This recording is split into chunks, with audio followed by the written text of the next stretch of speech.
Hello everyone. Today we will be revising chapter number 13 of Asmita publication, that is accounting for labor. यो chapter प्राय एक्जाममा 2 मार्क्समा एउटा numerical सोधि नै रहेको हुन्छ यहाँबाट र अलिअलि थ्योरी क्वेसन्सहरू सोधिरहेको हुन्छ। धेरै गाह्रो पनि छैन यो च्याप्टर, यसलाई रिभाइज गरौँ। सो यो च्याप्टरमा फर्स्ट एउटा टर्म के छ भन्दाखेरि चाहिँ लेबर। लेबर भनेको के हो? यो लेबर भन्ने वर्ड अलमोस्ट सबैले सुनेकै वर्ड हो।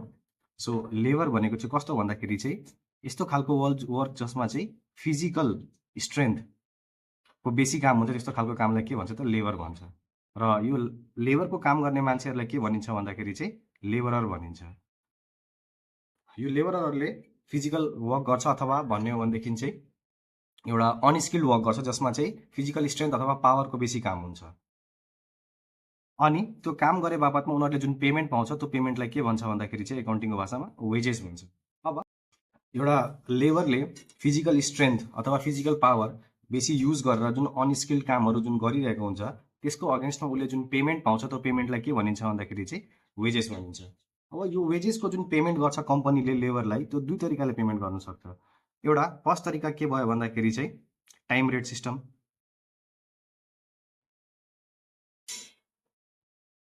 अर्को के भयो भन्दाखेरि चाहिँ पिस रेट सिस्टम। यो च्याप्टरमा पनि यो दुईटा मेथड मात्रै दिएको छ। यो दुईटा मेथडमा सल्भ गर्नुपर्ने हुन्छ हामीले क्वेसनहरू। So payment of wages can be done by two methods. Method number 1 भयो हाम्रो टाइम रेट सिस्टम र अर्को के छ भन्दाखेरि हाम्रो पिस रेट सिस्टम छ।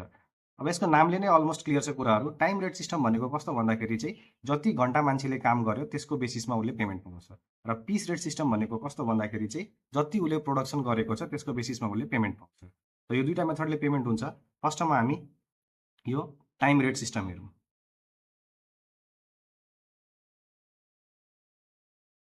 अब हेर कस्तो हुन्छ भन्दाखेरि तिमीहरूले सुनेको होला यो कुरा पनि कि कसैले अब फ्याक्ट्रीमा काम गर्दैछ भने जति घन्टा उसले काम घन्टाको हिसाबले उसले पेमेन्ट पाउँदैछ। इट मिन्स के भयो भन्दाखेरि चाहिँ जति घन्टा उसले काम गर्छ त्यति नै घन्टाको उसले पेमेन्ट पाउँछ। सो यसमा के कुरा इन्भल्भ हुनसक्छ भन्दाखेरि चाहिँ यसको एमाउन्ट कति पे गर्ने भन्ने कुरा निकाल्दाखेरि चाहिँ यसमा दुईवटा कुराको इन्भल्भमेन्ट हुन्छ। फर्स्टमा कति घन्टा काम गर्यो उसले, टोटल आवर्स वर्कड, यो हामीलाई चाहिन्छ। त्यसपछि अर्को कुरा हामीलाई के चाहिन्छ भन्दाखेरि चाहिँ रेट चाहियो नि त, होइन? कति टोटल जति घन्टा काम गर्यो त्यो त हामीसँग आइसक्यो। त्यसपछि चाहिँ एक घन्टाको कति दिने, रेट पर आवर हो। यतिले के हुन्छ भन्दाखेरि चाहिँ हामीले एउटा लेबरको काम गर्ने जुन लेबरहरू छ उसलाई कति वेजेस दिनु पर्यो, यदि ऊ टाइम रेट सिस्टममा काम गर्दैछ भनेदेखि निकाल्नु पर्यो भने हामीले जहिले पनि के सोध्नुपर्छ, कति घन्टा काम गरिस् टोटल आवर वर्क, अनि एक घन्टाको रेट कति हो, त्यसले मल्टिप्लाई गर्यो भने ठ्याक्क तिमीहरूको के हुन्छ भन्दाखेरि चाहिँ टाइम रेट सिस्टमको अन्डरमा एउटा लेबरहरूले कति वेजेस पाउँछ त्यो निस्किन्छ यहाँबाट। यसको एउटा एक्जाम्पल सल्भ गरेर हेरौँ न हामी।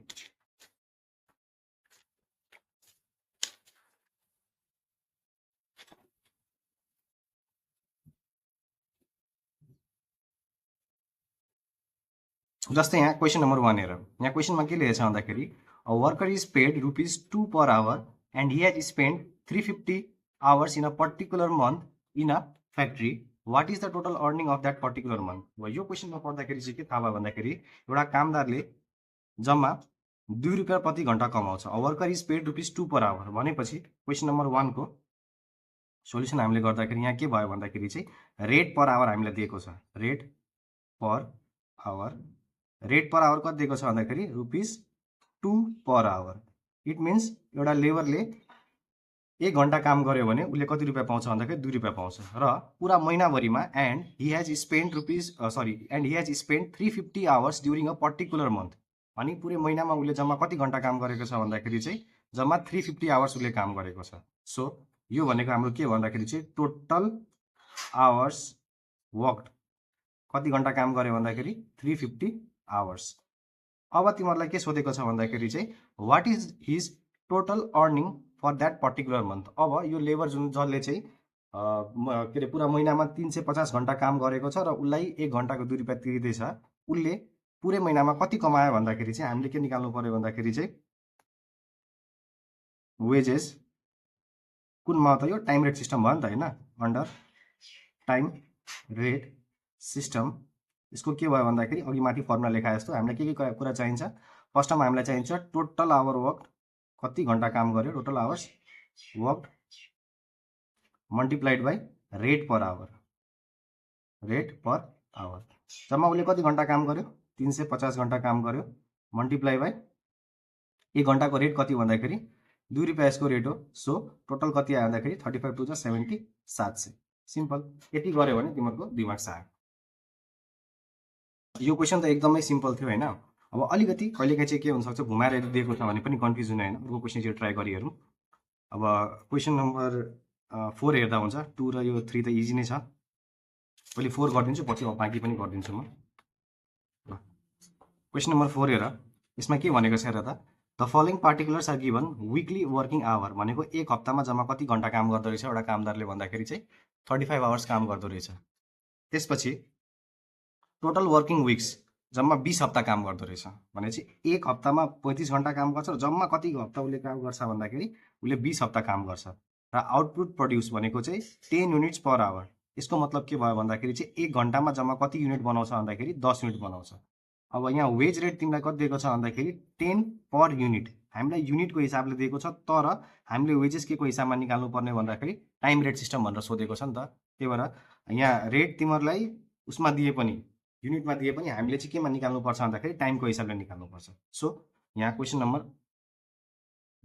4 यसमा हेर, फर्स्टमा हामीलाई के मागेको छ भन्दाखेरि टोटल युनिट प्रड्युस कति चाहिँ जम्मा युनिट प्रड्युस गर्यो। अब सोचौँ ल कुराहरूलाई। यहाँ हेर जम्मा 35 घन्टा काम गर्दैछ एक हप्तामा र जम्मा हप्ता कति भयो भन्दाखेरि चाहिँ 20 विक्स भयो भनेपछि टोटल आवर कति काम गर्यो त उसले, टोटल आवर निकाल्नु हामीले। टोटल आवर्स वर्कड कसरी निक्लिन्छ भन्दाखेरि चाहिँ उसले एक हप्तामा 35 घन्टा काम गर्दैछ, जम्मा 20 हप्ता काम गर्दैछ भने यसलाई योसँग मल्टिप्लाई गरिदियौँ भनेदेखि हामीले ठ्याक्क तिमीहरूको के आउँछ भन्दाखेरि कति घन्टा काम गर्यो। सो यहाँ हामीले आफै फर्मुला बनाउँदा भयो। यसमा के भयो भन्दाखेरि चाहिँ weekly working hour multiplied by total working weeks. So weekly working hour कति छ 35 इन्टु 20 विक्स, इट मिन्स कति भयो 35 टु 70 700 आवर्स। जम्मा कति घन्टा काम गर्यो उसले भन्दाखेरि चाहिँ 700 घन्टा काम गर्यो उसले। ठिक छ। अब के भनेको छ भन्दाखेरि चाहिँ output produce 10 units per hour, it means एक घन्टामा उसले 10 युनिट प्रड्युस गर्छ। जम्मा कति घन्टा काम गरेको छ त 700 भनेपछि उसले कति युनिट बनायो भन्दाखेरि चाहिँ टोटल युनिट प्रड्युस भनेको भन्दाखेरि टोटल कति काम गर्यो, total working hours multiplied by unit per hour हो नि। एक घन्टामा 10 युनिट बनायो भने जम्मा उसले 700 घन्टा काम गर्यो भने त 700 इन्टु 10 कति भयो त 7000 युनिट्स उसले प्रड्युस गर्यो। अब क्वेसनले के सोध्दैछ भन्दाखेरि चाहिँ टोटल वेजेस चाहिँ जम्मा कति उसले कमायो भन्दाखेरि डाइरेक्टली हामीलाई के अरे रेट पर आवरको दिएको छैन, हामीलाई के दिएको छ भन्दाखेरि रेट पर युनिटको हिसाबले दिएको छ। भनेपछि टाइम रेट सिस्टममा छ, हामीले टाइमकै हिसाबले निकाल्नुपर्छ। युनिटले त मल्टिप्लाई गर्यो भने एन्सर निस्किहाल्छ, ठिकै छ। तर यहाँ हामीलाई टाइम रेट सिस्टम दिएको कारणले गर्दाखेरि हामीले युनिट्स जुन छ युनिटको हिसाबले होइन, हामीले आवर कति घन्टा काम गर्यो त्यसकै हिसाबले निकाल्नुपर्छ। अब यसमा अलिकति सानो एनालाइसिसको पार्ट छ हेर ल। यहाँ के भन्दैछ भन्दाखेरि एक घन्टामा 10 युनिट बनाउँछ अनि एउटा युनिट बनाएको उसले कति रुपियाँ लिन्छ 10 रुपियाँ लिन्छ। एक घन्टामा उसले 10 युनिट्स बनाउँछ र एउटा युनिट बनाए बराबरमा उसले 10 रुपियाँ पाउँछ भनेपछि 10 युनिट बनाएको उसले 10 इन्टु 10 कति भयो त 100 रुपियाँ पायो कि पाएन उसले। इट मिन्स एक घन्टामा उसले 100 रुपियाँ कमायो। बुझ्यो होइन कुरा? के भयो भन्दाखेरि चाहिँ एक घन्टामा 10 युनिट बनाउँछ र एक युनिटको 10 रुपियाँ छ भने यो 10 युनिटको दाम कति भयो भन्दाखेरि 10 10 100। इट मिन्स एक घन्टामा उसले कति कमायो त भन्दाखेरि 100 रुपिस कमायो। सो यसको के भयो भन्दाखेरि चाहिँ हामीले उसको वेज रेट पर आवर निकाल्दाखेरि चाहिँ वेज रेट पर आवर निकाल्दाखेरि हामीले के गर्नु पर्यो भन्दाखेरि चाहिँ जति युनिट प्रड्युस गर्यो उसले unit produced per hour multiply by wage rate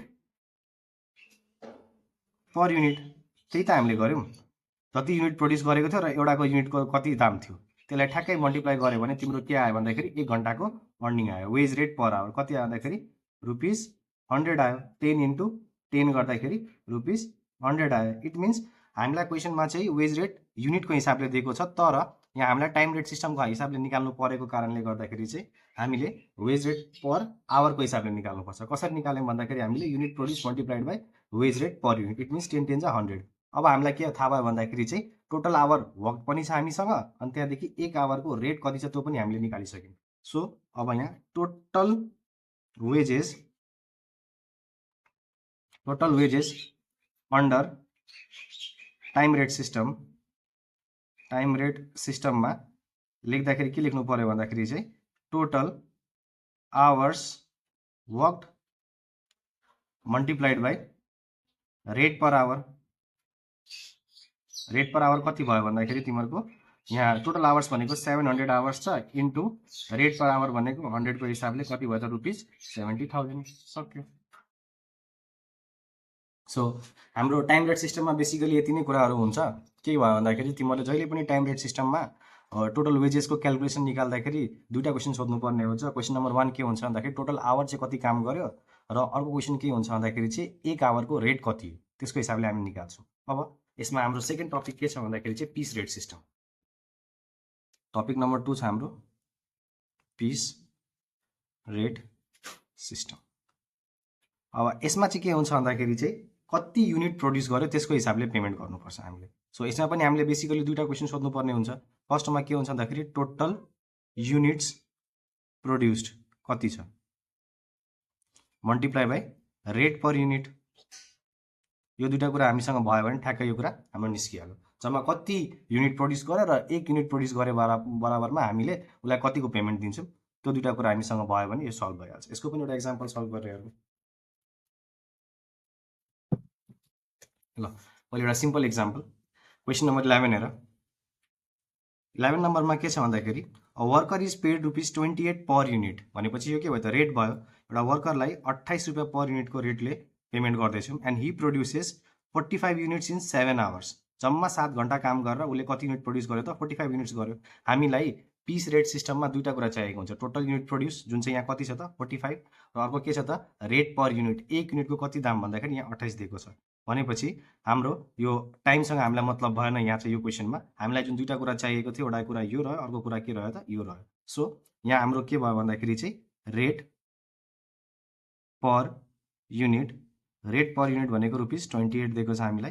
अर्को के छ भन्दाखेरि चाहिँ टोटल युनिट प्रोड्युस्ड कति दिएको छ हामीलाई भन्दाखेरि चाहिँ 45 युनिट्स दिएको छ। अब यसमा हामीले टोटल अर्निङ निकाल्नु पर्यो त्यो लेबरको भन्दाखेरि चाहिँ total wages under piece rate system will be equals to total units produced multiply by rate per unit. So it will be कति छ भन्दाखेरि टोटल युनिट प्रोड्युस हाम्रो यहाँ 45 छ। 45 multiplied by rate per unit कति छ भन्दाखेरि हाम्रो 28 छ। यसको मल्टिप्लाई गर्दाखेरि एन्सर कति आउँछ भन्दाखेरि 1260। यति सिम्पल छ। एउटा अझै यसको क्वेसन सल्भ गरौँ इक्जाम्पलको लागि होइन, अलिकति घुमाउने खालको। कुन गर्ने भन्दाखेरि क्वेसन कुन गरिदिने। ल यो 12 नम्बर गरौँ। 12 नम्बरमा हेर के दिएको छ भन्दाखेरि वेज रेट वा घन्टाको हिसाबले दियो। अघि जस्तै हेर है घुमाएर, अघि हामीले टाइम रेट सिस्टम गर्दाखेरि हामीलाई पिस रेटको हिसाबले दिएको थियो रेट। अब यहाँ के छ भन्दाखेरि हामीले पिस रेट सिस्टम सल्भ गर्दैछौँ र हामीलाई क्वेसनमा के दिएको छ रेट भन्दाखेरि टाइमको हिसाबले दिएको छ। ठिकै छ, हामी एनालाइसिस गर्छौँ कुराहरूलाई। वेज रेट कति दिएको छ भन्दाखेरि ₹4 पर आवर भनेको एक घन्टामा उसले 4 रुपियाँ कमाउँछ। र standard time 30 minutes per unit भनेको चाहिँ के भन्दाखेरि एउटा युनिट प्रोड्युस गर्नलाई कति मिनट लाग्छ भन्दाखेरि 30 मिनट्स लाग्छ। इट मिन्स यसलाई हामीले घन्टाको हिसाबमा लाने भने 30 मिनटमा भनेको आधी घन्टामा एउटा युनिट बन्छ भने एक घन्टामा कति बन्ने भयो त 2 युनिट बन्ने भयो। एउटा एनालाइसिस हामीले यहाँ गऱ्यौँ, ठिकै छ होइन। अब यहाँ के भनेको छ भन्दाखेरि चाहिँ दुईजना लेबर छ, वर्कर छ। एउटा विनोद भन्ने छ, अर्को सुबोध भन्ने छ। विनोदले जम्मा 40 युनिट बनायो र सुबोधले जम्मा 20 युनिट बनायो भने यिनीहरूले कति पैसा कमायो भन्ने कुरा हाम्रोमा ऊ छ। सबसे अगाडि यहाँ के सोचेको छ वेजेस पर युनिट। यो त हामीलाई नभनेको पनि हामीले निकाल्नै पर्थ्यो किनभने हाम्रो यो पिस रेट सिस्टम हो। अब कुरालाई बुझौँ ल एकचोटि। यहाँ के भनेको छ भन्दाखेरि चाहिँ एक घन्टाको 1 घन्टा काम गर्यो भने कति रुपियाँ कमाउँछ उसले भन्दाखेरि 4 रुपियाँ कमाउँछ। र हामीले भर्खरै के निकालेको थियौँ भन्दाखेरि चाहिँ 1 घन्टामा कति युनिट बन्छ त 2 युनिट बन्छ भनेपछि यो दुइटालाई रिलेट गर्दाखेरि के भयो के थाहा पाउन सकिन्छ भन्दाखेरि ठ्याक्क 2टा युनिट बनाएको उसले कति रुपियाँ कमाउँछ त भन्दाखेरि 4 रुपियाँ कमाउँछ। इट मिन्स 1 युनिट बनाएको उसले कतिको कमायो त भन्दाखेरि 2 रुपियाँ कमायो। ठिकै छ होइन? हेर ल के छ मैले के कुरा भने म फेरि भनिदिन्छु हेर। जम्मा 1 घन्टामा उसले 4 रुपियाँ कमाउँछ र 1 घन्टामा उसले 2 युनिट नै बनाउँछ भनेपछि यो 2 युनिटकै पेमेन्ट त 4 रुपियाँ हो नि त। इट मिन्स 1 युनिट बनाएको उसले कति कमाउँछ भन्दाखेरि 2 रुपियाँ कमाउँछ। अब हाम्रो जुन क्वेसन नम्बर फर्स्टको रिक्वायरमेन्ट थियो वेज रेट पर युनिट आयो हाम्रो 1 युनिटको दाम कति आयो त 2 रुपियाँ आयो। अनि अर्को तिमीहरूलाई के भनेछ earning of Vinod and Subodh 40 unit बनायो र 1 युनिटको दाम 2 रुपियाँ छ भने 40 × 2 गऱ्यो भने 80 भइहाल्यो। 20 युनिट बनायो र 1 युनिटको दाम 2 रुपियाँ छ भने 20 × 2 गर्दाखेरि 40 भइहाल्यो। ठिकै छ, यसलाई प्रोसेसमा सल्भ गरेर हेरौँ हामी। यसमा हामीलाई के दिएको छ भन्दाखेरि चाहिँ production in 30 minutes production in 30 minutes भने कति छ भन्दाखेरि 1 युनिट भयो र प्रोडक्सन इन यसलाई नै हामीले 60 मिनटमा लाने भने 60 मिनट्स अथवा यसलाई 1 आवर पनि भन्छ कति भयो भन्दाखेरि चाहिँ आधी घन्टामा एउटा बन्छ भने 60 मिनटमा कति बन्ने भयो 2टा युनिट बन्ने भयो। ठिकै छ। अर्को कुरा के दिएको छ भन्दाखेरि चाहिँ रेट पर आवर ₹4। सो यही 2 युनिट बनाएको 4 रुपियाँ हो भनेपछि हामीलाई यसलाई के गर्नु पर्यो भन्दाखेरि वेज रेट पर युनिट निकाल्दाखेरि आफैले फर्मुला बनाइदिने के गरिदिने भन्दाखेरि चाहिँ rate per hour divided by production per hour हैन। सो कति भयो भन्दाखेरि 4 डिभाइड बाई 2 गरेर कति आयो त ₹2 आयो भनेपछि 1 युनिटको दाम कति भयो त 2 रुपियाँ भयो। हाम्रो रिक्वायरमेन्ट नम्बर ए को सल्भ भयो। अब बीमा तिमीहरूलाई के भनेको छ भन्दाखेरि चाहिँ विनोद र सुबोधले पिस रेट सिस्टममा कति कमाए। सो हामीलाई के थाहा छ भन्दाखेरि total wages under piece rate सिस्टममा के थियो फर्मुला भन्दाखेरि चाहिँ total units multiply by rate per unit भनेपछि यहाँ कति छ भन्दाखेरि विनोद छ विनोदको टोटल युनिट्स कति छ 40 मल्टिप्लाई बाई रेट कति दिएको छ भर्खर रेट हामीले निकाल्यौँ 2 भनेपछि कति भयो 40 × 2 गर्दाखेरि 80 आयो 80 आयो। त्यसै गरी सुबोध छ सुबोधमा के भनेको छ भन्दाखेरि चाहिँ उसको टोटल युनिट्स कति छ भन्दाखेरि चाहिँ 20 छ 20 मल्टिप्लाई बाई रेट कति थियो भर्खरै निकालेको हामीले 2 छ कति भयो 40 22 जा 40 भयो 40 सक्यो। यति गऱ्यो भने 2 मार्क्स आयो तिमीहरूको सिम्पल।